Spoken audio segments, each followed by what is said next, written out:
السلام علیکم ورحمۃ اللہ وبرکاتہ۔ الحمدللہ رب العالمین والصلاة والسلام علی خاتم النبیین محمد رسول اللہ الامین وعلی آلہ واصحابہ المہدیین من اتبعہم بإحسان الی یوم الدین وبعد۔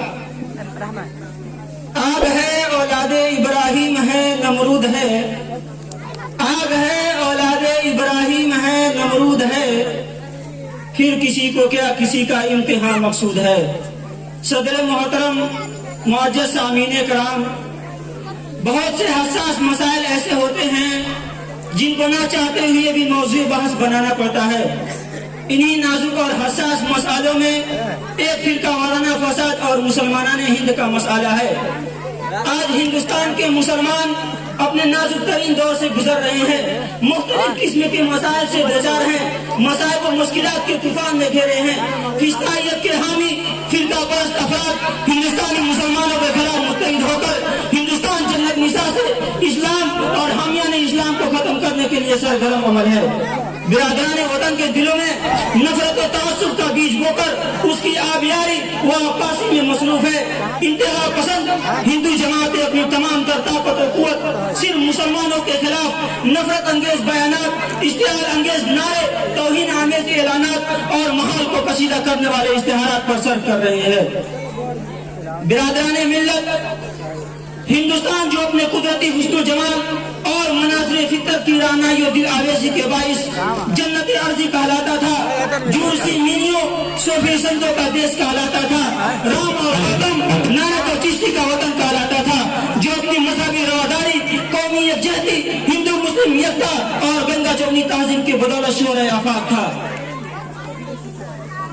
اور جہاں نانک کے پیغام امن، گوتم کے پیغام محبت، رام کی پیغام امن اور چشتی کے پیغام الفت سے گونجتی رہتی تھی، جس دیش میں مغلوں کی رواداری، مرہٹوں کی خودداری، سکھوں کی جان بازی، ٹھاکروں کی اعلیٰ زرفی، نوابوں کی عدل پروری اور مہاراجوں کی قلبی کا چرچا ہوتا رہتا تھا۔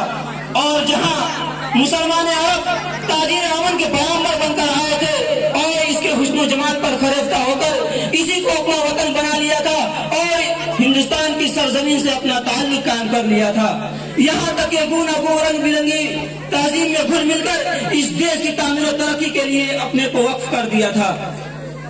آج بھی اس دیش کے چپا چپا پر ان مسلمانوں کی وفاداری اور رواداری، العزمی و حوصلہ مندی اور تعمیر و ترقی فنکاری کے نشانات موجود ہے۔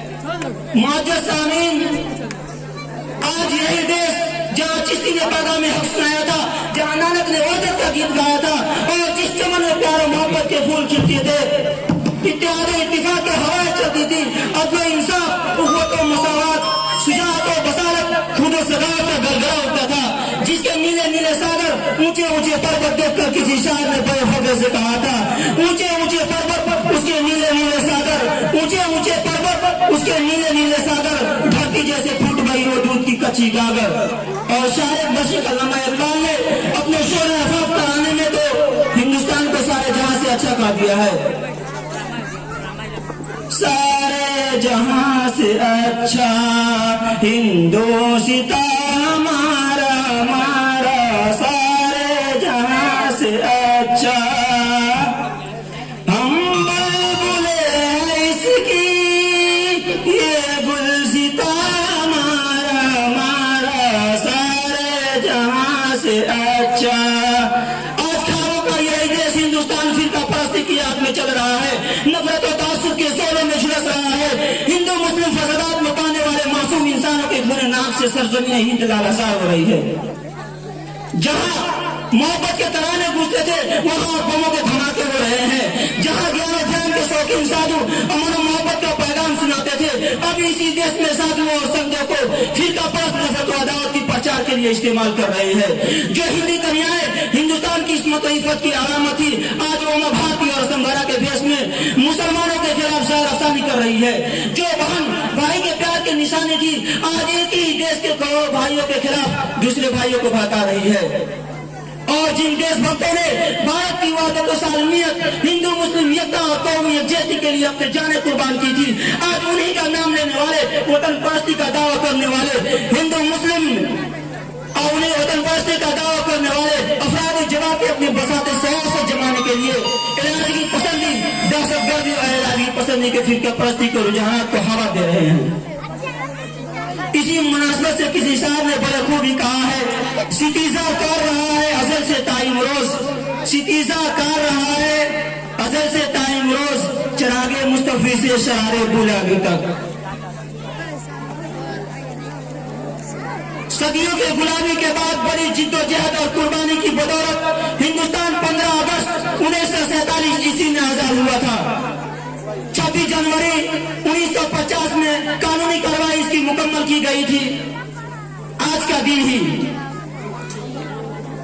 سب سے پہلا جہاد آزادی سن 1831 میں مولانا حسین احمد مدنی کے استاد محدث دہلوی رحمۃ اللہ علیہ نے شروع کیا تھا۔ جہاں پہ بھی ہو اسٹیج پہ پہنچے سب سے پہلے سہارنپور، میرٹھ، مراد آباد میں جناب مجو خان کو انگریزوں نے زندہ ان کے جسم کو ٹکڑے ٹکڑے کر دیے تھے۔ اس کے بعد لگ بھگ قریب 20 سال کے بعد سن 1866 میں دارالعلوم دیوبند کا قیام کیا گیا۔